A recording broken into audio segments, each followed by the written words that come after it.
Episode 14, Conceptual Systems, Part 1, Danaher Roger Gracie, Thornton, Hall, Lovato. Hey there, welcome to Grounded Ramblings BlogCast. I'm Crish, Army veteran, retired cop, lifelong martial arts tragic, and solopreneur in my 50s, trying to make sense of combat sports without the bull. Today we're diving into episode 14, Conceptual Systems Part 1, Danaher, Roger Gracie, Thornton, Hall, Lovato. By the end, you'll see how these five turned jiu-jitsu from a bag of techniques into blueprints, frameworks, and pressure systems that promise clarity, but sometimes risk overcomplicating the art for normal, tired bodies like ours. We'll talk systems, aliveness, fundamentals, leg locks, pressure passing, and the danger of turning good ideas into cults. Stick around till the end and drop a comment. Which of these systems actually fits the body you bring to the mats right now?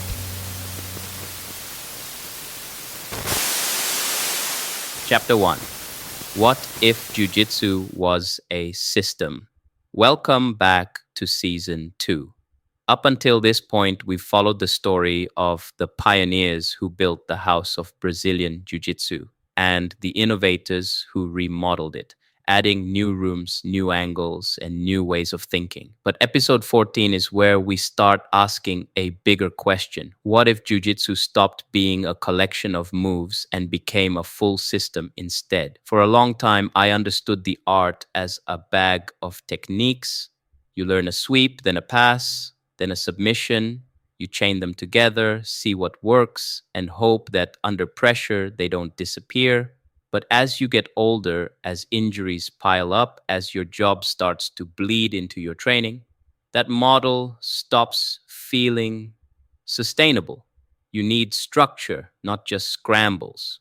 That's where the idea of conceptual systems comes in.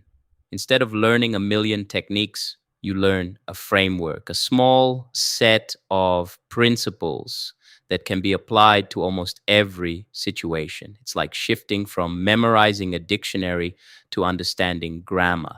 You don't need to know every word. You need to know how words fit together. So in this episode, we're going to look at 5 people who didn't just teach techniques. They built entire systems. John Danaher, Roger Gracie, Matt Thornton, Ryan Hall, Raphael Lovato Jr. Each of them tried to organize jiu-jitsu in their own way, and each of them left a different mark on how we think about grappling today. The tension for me, as someone who's lived in the middle of trauma, policing, and aging, is this. Did these systems make jiu-jitsu clearer and more accessible? Or did they just make it more complicated, more detached, more academic?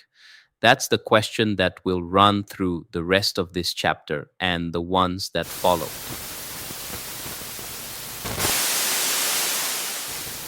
Chapter 2. The body I bring to the mats. Now, by this time, I'm sitting in a gym in Australia with a badge, a pension plan, and a few more years of life than I used to think I'd have. I'm not looking for magic anymore. I'm looking for something honest, something that still works on a 2 a.m. roadside, in a midnight hallway, or in a crowded police cell. I'm not training like a 20-year-old athlete who can roll 4 times a week, recover fast, and take the next day off. I'm training like a 50-year-old man who gets up early, drives a car with a radio blaring, puts on a belt heavier than my gi, and then tries to roll without damaging something permanent. My knees already have opinions. My shoulders have a history. My nervous system has been dialed up to high for years. So when I look at the people who are building systems, I'm asking a very specific question. Does this make sense for a body that's not just surviving the mat, but also surviving the job? I'm not looking for abstract perfection.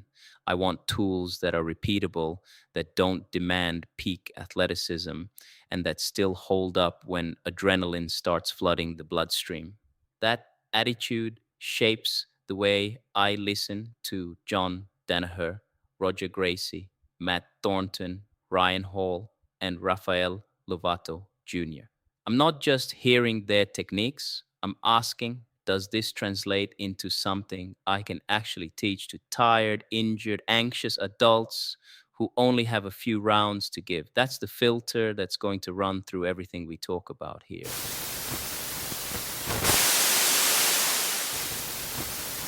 Chapter 3, John Danaher, the Blueprint Master. John Danaher is the guy who turned Jiu-Jitsu into a blueprint. He didn't just teach techniques, he taught sequences. He took the chaos of grappling and tried to organize it into predictable pathways. His famous four-step system: take the opponent down, pass the legs, pin them, then submit them, gave a lot of practitioners a clear arc for how a round should unfold rather than just a collection of random positions. He also built entire subsystems around things like the back attack and leg locks. Instead of a handful of flashy triangles, he showed families of options that all flowed out of a single dominant position. That kind of structure can be incredibly powerful, especially for people who want to understand the why behind a technique, not just the how. But there's a cost. Danaher's style is dense, analytical, and very verbal. He uses a lot of language, a lot of labels, and a lot of internal logic. For some people, that's a revelation. For others, it feels like being dropped into a graduate level seminar on grappling. It can also put a lot of pressure on the instructor to know the system rather than just let the student feel their way into the position. So the question I'm asking about Danaher is this: does his system make jujitsu easier to learn, or does it make it easier to hide behind words instead of actual pressure testing? That's a tension that keeps coming up in the next chapters as well. Chapter 4, Roger Gracie, The Quiet Fundamentals Genius. Roger Gracie did something very different. While Danaher was mapping out the whole landscape, Roger was refining the ground under his feet. He showed that you don't need 1,000 techniques to dominate. You just need a few things done absurdly well. His closed guard and his cross choke work are legendary, but what makes him especially interesting for someone like me is the way he operates under pressure without relying on speed. He's not trying to outmove anyone, he's trying to outstructure them. He uses subtle weight shifts, tiny adjustments in distance, and invisible grips to make people feel like they're stuck in cement. That's huge for older grapplers or for people with injuries. It means there's a way to compete even when you're not the fastest or the strongest. You can win by making your body an environment that's very hard to escape from. The downside, of course, is that Roger's style demands immense positional discipline. It's not flashy, it's not chaotic, it's patient, almost boring sometimes. A lot of people today don't like that.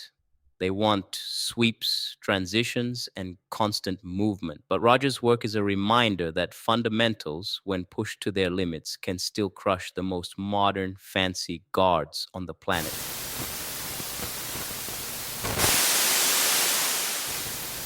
Chapter 5, Matt Thornton, the Aliveness Firebrand. Then there's Matt Thornton, who came from a very different angle. He wasn't just building a system of positions, he was attacking the way people were teaching martial arts in the first place. His big idea, aliveness, was simple. If you're not training with resistance, timing, and unpredictability, you're not actually training. Thornton argued that the traditional model of stand in a line, do one move, then everyone smiles and moves on was a dangerous illusion. It builds confidence without competence. He pushed for training that included real sparring, real pressure, and real mistakes, even if that meant looking bad or getting tapped in front of the class. That philosophy is powerful for someone coming from a high stress job. Policing, ambulance work, even everyday life, none of it is compliant. People don't perfectly set up the punch or calmly hold the position so you can practice your technique.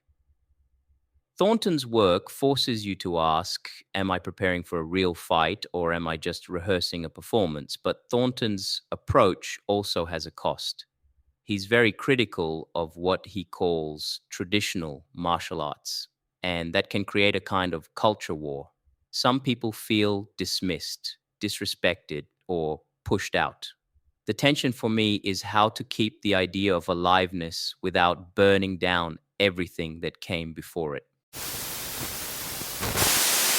Chapter 6. Ryan Hall, the architect of the 50-50. Ryan Hall is the guy who turned the 50-50 God into a philosophical statement. To a lot of people, that position looks like stalling, like a clever way to avoid the real fight. But Hall treats it as a structural solution to a very real problem. Modern gods are complex, and sometimes the safest place to be is in the middle of the storm, not at the edges. His approach to the 50-50 and inverted guard is highly cerebral. He's not just teaching a grip break or a transition, he's teaching you how to think in terms of angles, weight, and leverage. For someone who's older, injured, or not blessed with insane athleticism, that kind of thinking can be a lifeline. It lets you control the fight without needing to explode past someone. But this is also where the culture wars get intense. Hall's style is rule set dependent, heavily influenced by the way leglock rules evolved. His opponents argue that he's teaching people to stall, to grind, to avoid the very contact that makes jiu-jitsu beautiful. And there's a real risk that if you only teach Hall's style, you raise a generation of grapplers who don't know how to move, roll, or just be present in the chaos. The tension for me is this: can I steal Hall's obsession with structure and position without importing his tendency to turn grappling into a kind of cold, almost clinical chess game? That's a question I'm still wrestling with. Chapter 7. Rafael Lovato Jr., The Pressure Funnel. Rafael Lovato Jr. brings the conversation back to pressure. His headquarters position and the funnel concept are designed to grind opponents down into predictable, desperate reactions from the bottom. He's not trying to win by being flashier. He's trying to make it feel impossible to escape. This kind of pressure passing is brutal for people who rely on complex mobile guards. It drags the fight back into a world of simple, heavy dominance, and that's exactly why it works so well in both gi and MMA. In a real fight or in a cage, you don't always have the luxury of a fancy guard. Sometimes you just need to be heavy and to be there as long as it takes. The downside is that Lovato's system demands a lot of physical conditioning and balance. You can't fake that kind of pressure. If you're not strong enough or if your base is off, you get swept. So, for older or injured grapplers, this can feel intimidating. It's a reminder that not every system is friendly to everybody. Chapter 8. The Trap of Over-Systematizing. Now, after looking at all these figures, Danaher, Roger, Thornton, Hall, Lovato, a certain pattern starts to show up. Each of them offers clarity. Each of them gives you a framework that makes the madness of jiu-jitsu feel a little more manageable. But there's also a risk. If you take these systems too seriously, they can start to replace the very thing you're trying to preserve. Jiu-jitsu as a living, messy, evolving art. Systems can become dogmas. They can create a new hierarchy where teachers are judged not by how well they prepare people for real fights, but by how well they can explain the latest theory. They can push people away from the simple, ugly, beautiful scrambling that happens when two people just try to control each other. That's a trap for instructors like me. It's easy to fall in love with the blueprint, with the terminology, with the prestige of knowing the system. But if you're teaching cops, nurses, teachers, and factory workers, you can't let that happen. You need systems that simplify, not systems that impress.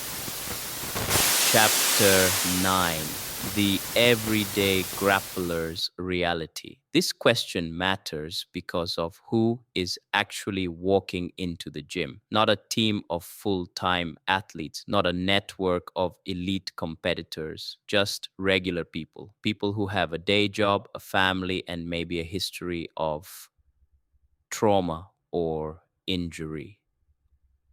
People who have 30 minutes, maybe an hour to give the mats. For them, the most important system is not the one that wins the most medals.